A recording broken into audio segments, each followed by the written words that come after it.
César, pues muy buenos días. Muchas gracias por acompañarnos el día de hoy en este canijo y lluvioso día que nos llevó un ratito llegar a nuestro destino para platicar en Diseño en Letras, en Canal Diseño, acerca de algo que puede verse medio chistoso. Porque estamos hablando de un libro que hemos escrito tú y yo. Básicamente tú, que me has hecho el favor de invitarme a mí. Entonces el asunto puede ser, si lo vemos de acuerdo a los cánones del siglo XIX, un poco riesgoso, porque resulta ser rollo de alabanza en boca propia es virtud. Pero pues nos insistieron en que había que presentar el libro y pues estamos haciéndolo de la manera más decente posible. Primero déjenme platicarles un poco lo que podría ser el punto de vista de los autores de este documento. El doctor César González Ochoa ha seguido una trayectoria muy interesante en la búsqueda de la explicación del mundo. Empezó siendo ingeniero electrónico, después hizo su licenciatura en Ciencias de la Comunicación, después hizo maestría en Teoría del Diseño y finalmente es doctor en Arquitectura. Lo más interesante de todo es que es investigador en el Instituto de Investigaciones Filológicas de la UNAM. Su interés básicamente parece estar orientado a cómo se va generando el significado en el uso de la palabra y después de algunos años de relación con los diseñadores y los arquitectos, en el uso de la figura de los edificios, de las construcciones y de los objetos en general. En mi caso, yo soy diseñador industrial, maestro en teoría del diseño, he sido alumno del doctor César González Ochoa y probablemente, pero eso ya le tocará aseverarlo o refutarlo a mi profesor, lo que me ha permitido estar en este terreno es un interés, una curiosidad por explicarme el porqué del fenómeno del diseño en el contexto de la sociedad y la cultura. César, una vez más bienvenido y muchísimas gracias por estar aquí. No sé qué otras cosas podamos decir de entrada acerca de autores y el documento. Muy bien, muchas gracias a ti por esta presentación y por esta invitación. Pues yo comenzaría diciendo un poco cuál fue la concepción de este libro, la idea, cómo surgió, cómo podías intervenir en él. Y realmente hay una idea básica que está en el fondo y que es algo que yo he sostenido a veces en contra de lo que opinan muchas personas de dentro del diseño, los diseñadores, profesores, que ven el diseño con un rasgo intemporal, como que el diseño es propio de la cultura humana en general y que nació cuando nació esta. A mí me parece que no es verdad. Yo digo que el diseño es un producto del siglo XX, que es hijo del siglo XX. Que el diseño nace cuando damos un paso en si hacemos una periodización de los años recientes, tenemos que concordar en que esto que llamamos la modernidad, es decir, ¿qué es eso de la modernidad? Me preguntarás de inmediato, ¿a qué le llamas? Porque ¿cómo podemos empezar a hablar de esto? La modernidad entendida muy lisa y llanamente como esos modos de organizar la vida que surgen a partir del siglo XVII y que llegan hasta nosotros, y que consiste básicamente en que han dejado atrás los tipos tradicionales de orden social y que se difundió por todo el mundo y que todavía nos alcanza.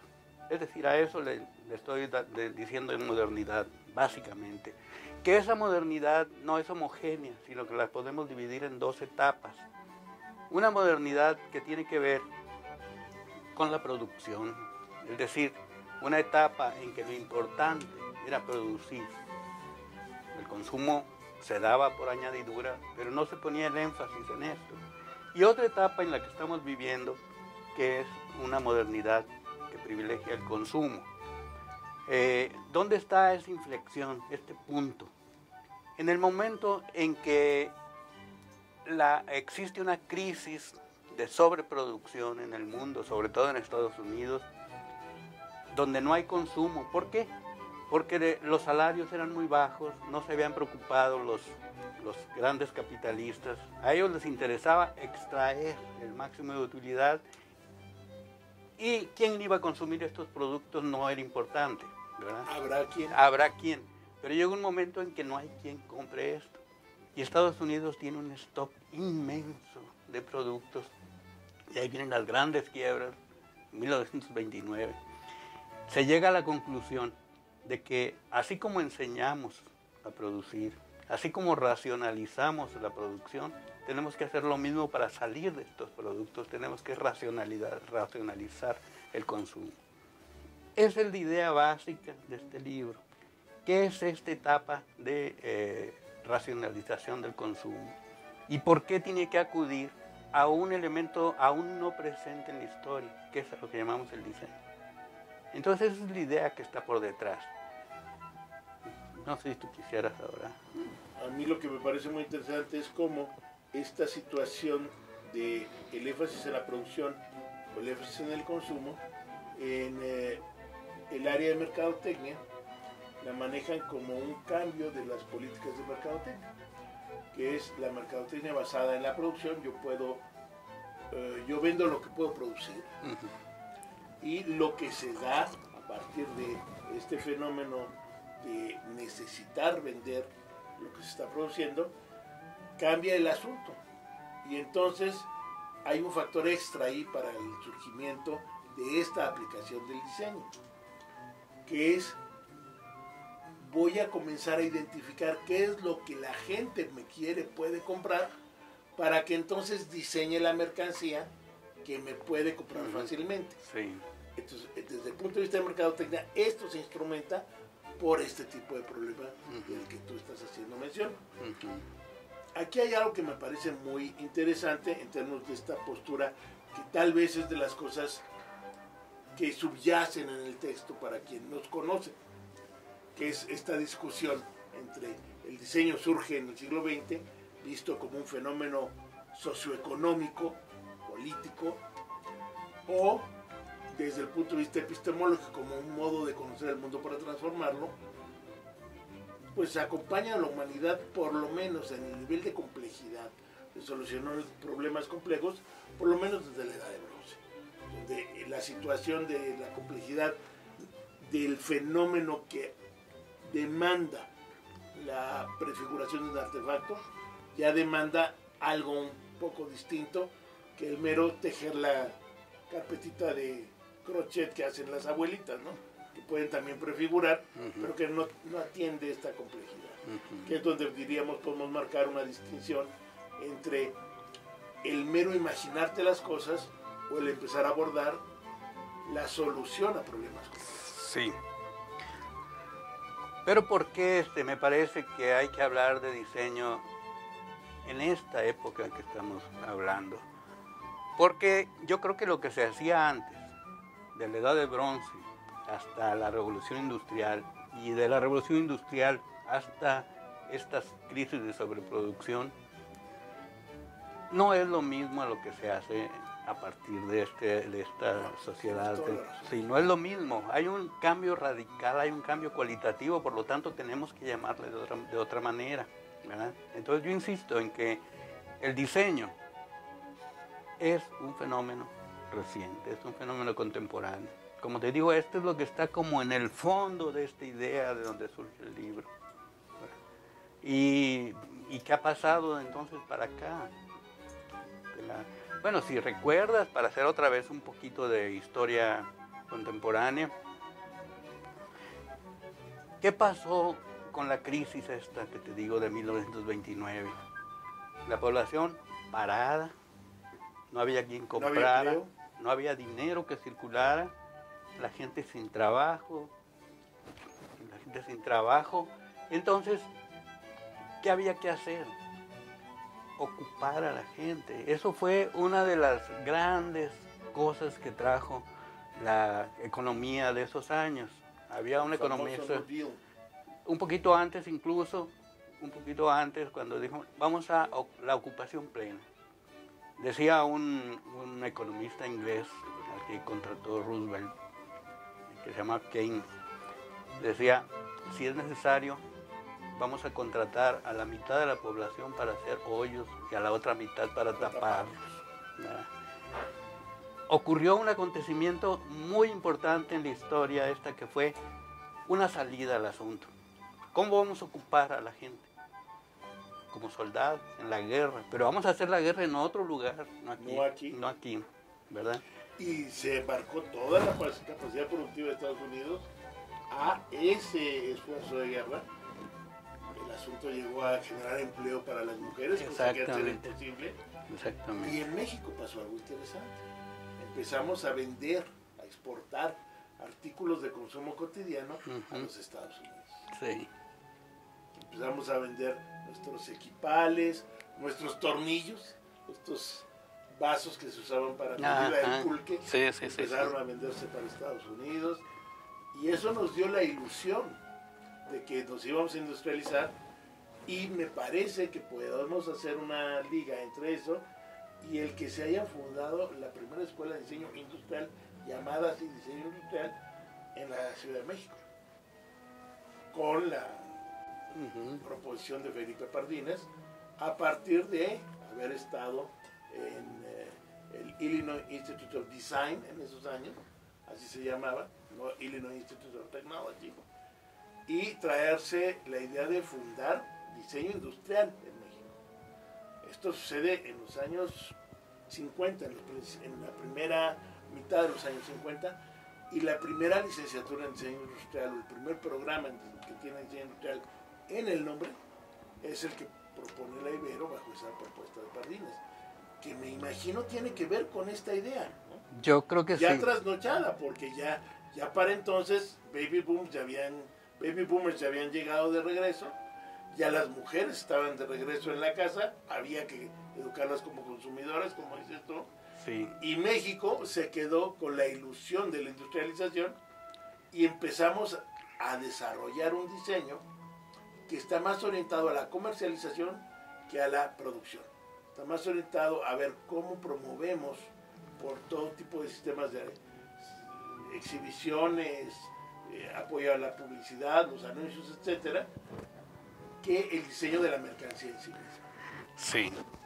Entonces es a partir de esta época cuando surge lo que propiamente podemos llamar una sociedad de consumo. Porque no existía eso antes. La gente, el consumo era un fenómeno para la vida normal. Un fenómeno cotidiano que siempre ha existido. Que siempre va a existir mientras haya vida. Que siempre va a existir. Pero lo que llamamos sociedad de consumo surge en esta época. Y eso se ve en la transformación de las ciudades, por ejemplo. Las ciudades que hasta entonces, los núcleos urbanos, que eran centros productivos, centros de trabajadores, donde todo estaba dado para que las materias primas llegaran directamente a las fábricas, las calles, con todas sus... Las entradas del ferrocarril, exactamente, las escuelas del ferrocarril. Exactamente. Los obreros que llegaran a su trabajo, que no vivieran lejos de la fuente de empleo. Sí, sí. Eso se transforma. La ciudad empieza a transformarse. Un fenómeno que ya se empezaba a ver desde el siglo XIX, pero de una manera muy incipiente. La ciudad como escaparate para mostrar las mercancías, para generar los objetos de apetencia del gran público. Y llevar la mercancía al punto de poderla tocar, sentir, oler, cosa que antes no sucedía. Sí. Todavía yo recuerdo en mi infancia el que uno iba a una tienda en el centro y llegaba uno al mostrador y tenía uno que pedir con claridad y especificación qué era lo que quería. Sí. Y le mostraran y le dieran el precio. Claro. Ni los libros escapan a esa manera de vender. No sé si recuerdas la librería aquella que estaba ahí junto a la CEP, la librería Porrúa. Maravilloso. Pero si no llegaba uno con todas las señales. Exactamente, no había tenía. un señor, lo recuerdo, pues yo iba a comprar ahí de niño, que si no me equivoco, portaba un bigote tupido, ¿no? Y agresivo, así el bigote, que de veras o lo pedías con pelos y señales o volteaba regañándote. Usted no sabe nada, a ver, usted necesita ver esto. Perdón, señor. Deme lo que pueda. Me daba pánico comprar ahí y me mandaban muy seguido porque era una editorial que producía muy buenos textos a muy buen precio. Sí. Todavía producía más en esos años por Rúa que el Fondo de Cultura, Sí. que hizo lo mismo. Claro. Mejor. Bueno, pero para que esta sociedad de consumo llegara, el diseño tenía que poner su parte, pero no era suficiente, porque también había que, de alguna manera, dar a conocer los productos de diseño. Entonces surge y se intensifica algo que ya existía de una manera también, digamos, incipiente, que es la cuestión de la publicidad. ¿En qué va a diferir la publicidad que inicia como generadora de esta sociedad de consumo? En que la publicidad ahora nos dice o nos sugiere que nosotros mismos no sabemos qué necesitamos, que ni siquiera somos conscientes de eso. Nos instruye. Sí, nos dice, tú necesitas esto, y como no sabes lo que quieres, ¿verdad? Te tienes que poner bajo la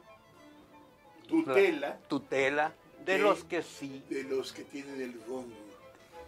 Porque eso ya existía desde el siglo XIX. Esa idea de la clase social pudiente, que tenía los recursos, que sabía de cómo se podía vivir bien y cuáles eran los artefactos que había que utilizar y cómo había que utilizarlos, apoyados en esa noción de distinción por la figura de las cosas y la conducta llevada a cabo con ellas, pues empiezan a promover. Si tú quieres llegar a ser gente de bien, decente, elegante, tendrás que acudir a la tienda fulana a comprar los artículos fulanos, ¿no?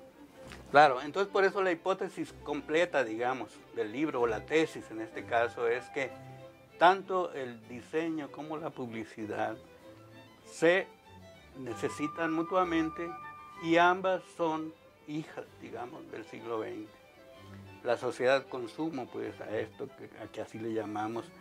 Ahora, hay una cosa también que está allí en el libro, creo, no sé hasta qué punto, yo no soy el que puede decirlo, que no hay una posición de juicio, de juzgar a esta sociedad, si el consumo o este consumo exacerbado, sea bueno, sea malo, si deberíamos, etcétera. Me parece que, bueno, tanto tú como yo hicimos esfuerzos por no caer en una situación de juicio. Logramos hacer una descripción del fenómeno suficientemente amplia, suficientemente compleja, como dicen algunos de los que han hablado acerca del texto, porque aborda cuestiones desde el punto de vista sociológico, desde el punto de vista económico, desde el punto de vista antropológico. A ratos va implícito una postura, vamos a decir, filosófica, de qué se trata este avance centrado en el desarrollo tecnológico, la innovación, la economía, que nos ha llevado a lo que estamos viviendo ahorita. Bueno, regular, malo, de la trompada, lo que sea, eso es lo que pasó. Lo que sigue es lo que está interesante, porque no vamos a poder prescindir del consumo porque es una condición de vida. Si no hay consumo, no hay vida, no hay sobrevivencia, no hay manera de lograrlo. Necesitaremos la producción de artefactos que estén a la escala de los seres humanos. Por más que tengamos avances tecnológicos en la nanotecnología y cosas más allá de lo Mickey Mouse con la búsqueda de Marte y todo lo demás, nosotros seguimos en esta escala de cosas, ¿no? No puede haber otra, porque este cuerpo tenemos. Y tenemos que atender a lo que manejabas, que describía Keynes, ¿no? Necesitamos hacer que la humanidad tenga derecho a vivir vía algo. Que creo que ese es el asunto muy interesante. Si ya logramos este nivel de concentración, de tecnología y de producción, que ya no depende del obrero para el trabajo, ni para la producción de los artefactos, ni para su transporte en un momento dado. Es impresionante ver lo que sucede en bodegas masivas donde entra por un lado la mercancía con una etiquetita, ya saben para dónde se va, y se va por otro lado totalmente programado y manejado por computadoras, hasta que lo cargan en el otro camión y se va. Todo el personal de la bodega desapareció. Son muchísimos menos que antes. Sí. Esto está generando beneficios que habría que buscar la manera de distribuir. Y de no solo distribuir el beneficio como una dádiva, porque ese también es uno de los problemas serios. Porque si tú das, la gente de alguna manera no se siente bien. Hay que sentir que merezco. Y para eso hay que haber hecho algo para. Sí. Parece que esta acción productiva que me merece un estipendio, un beneficio, es fundamental para sentirnos bien como seres humanos. Sí. Este me parece que es el problema social, filosófico, ético en el que estamos metidos. No parece que lo queramos abordar, ¿eh? Sí. Parece que queremos abordarlo básicamente con un rollo de tecnologías. Pero no en términos de, bueno, cómo rediseñamos el sistema económico, sin que esté centrado en ese juego de el dinero como instrumento de cambio y el trabajo como el instrumento para tener dinero para poder ser parte de la sociedad de consumo. Sí. Eso está de veras difícil.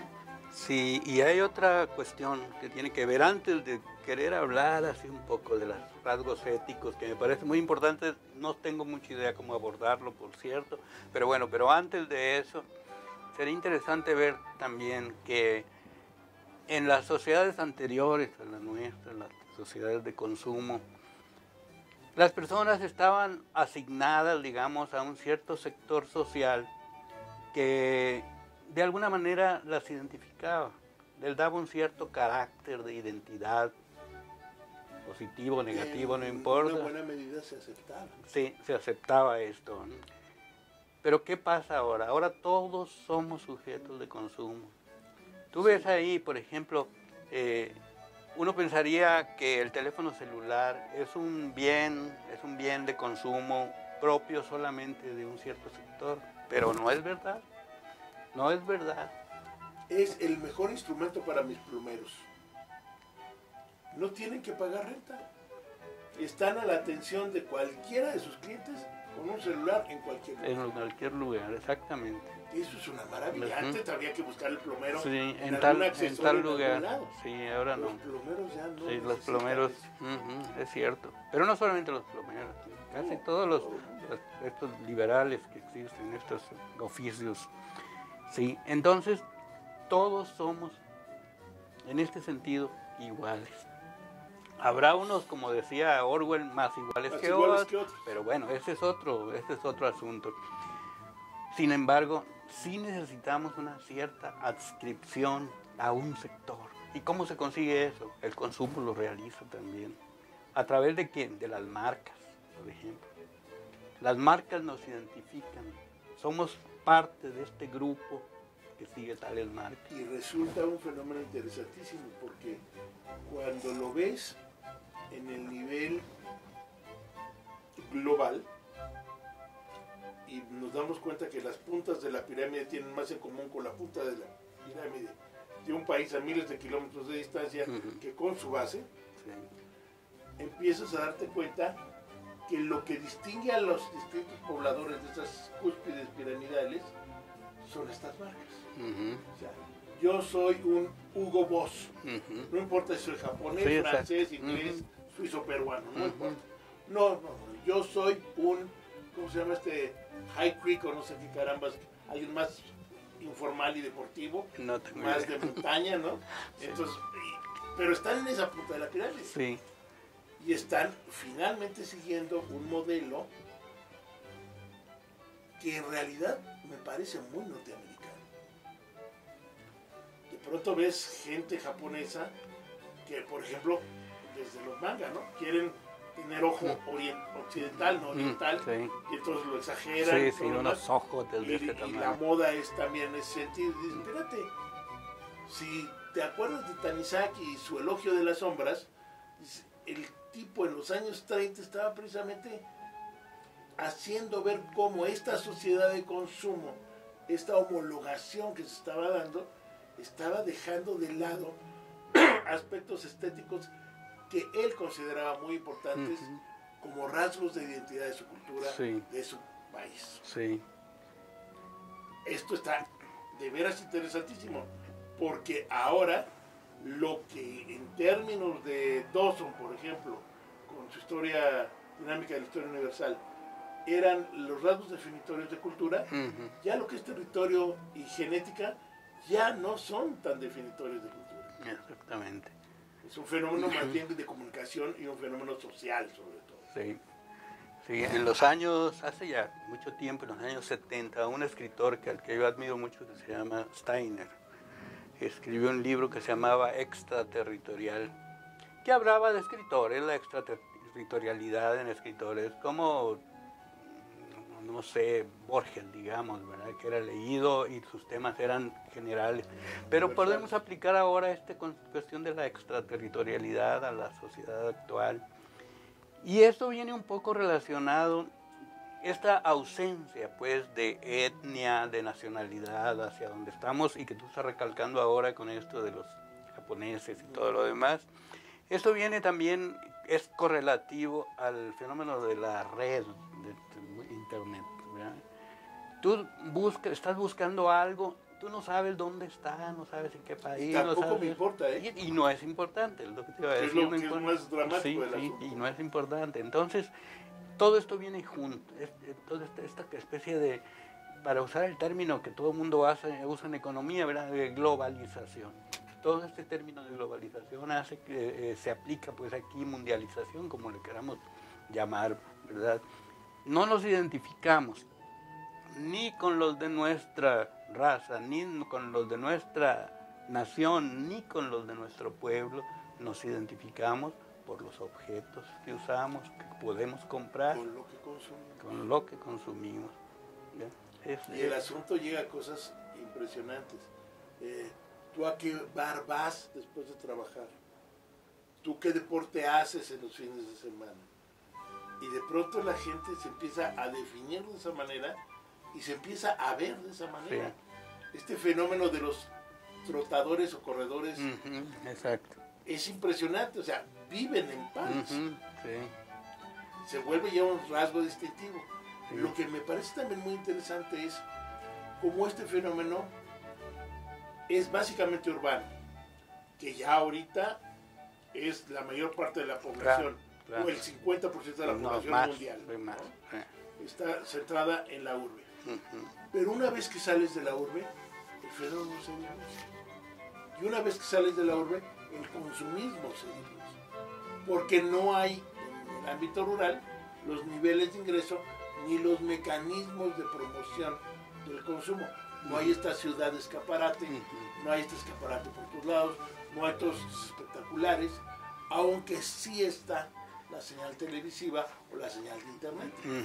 Y esto es otra cosa que a mí me parece muy interesante, retomando lo que decías de la publicidad.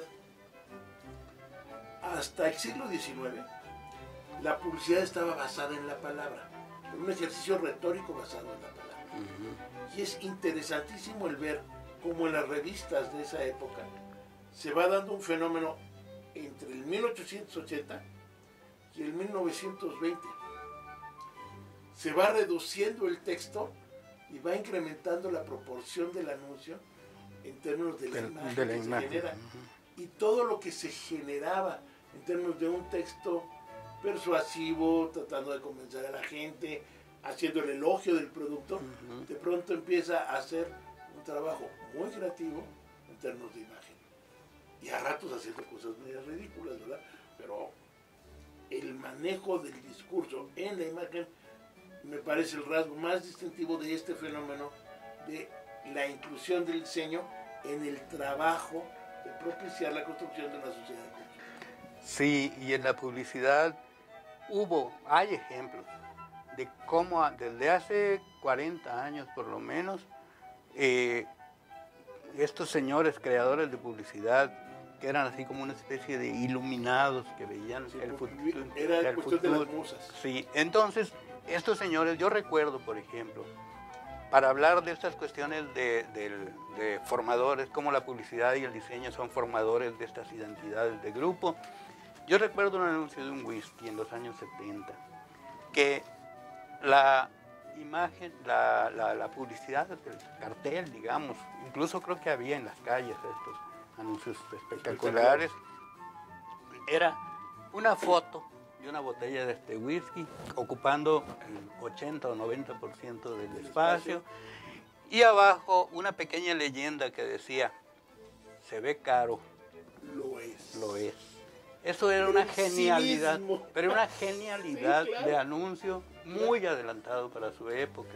Es decir, en este anuncio te indica que si quieres formar parte De esa élite sí, tienes que pagar que eso. paga caro, Ujú. y te dice qué es lo que tienes que reconocer como el signo de. Sí. Y con solamente 2 frases Sí. y una imagen. Mm, Maravillosa síntesis. Síntesis. Creo que tenemos que ir parando por aquí, Raúl, yo creo. ¿Ya? El tiempo nos ¿Ya nos dice está. el tiempo? Sí, 30 minutos. Pues creo que se nos acabó el 20. Sí. No bueno, el 30, no el 20. Sí. Es una lástima, siempre es maravilloso platicar contigo. Igualmente, Raúl, y muchas gracias. Y muchas gracias por darnos esta oportunidad. Ahí está el texto para que lo usen como provocación para seguir con nosotros en esta discusión de la sociedad de consumo. Muchísimas gracias y muy buen día. Se nos fue el tiempo. Un suspiro.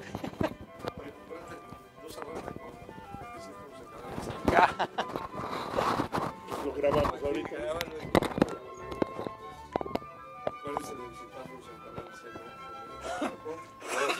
Me choca decir diceno, pero... Pues mi pudor no me lo permite, man. Diseño sin tilde. No, bueno. No, Tú dices cuándo podemos. De nuevo, muchas gracias por acompañarnos. Ojalá disfruten el momento que vean esto, nuestra plática. Nosotros la pasamos muy bien.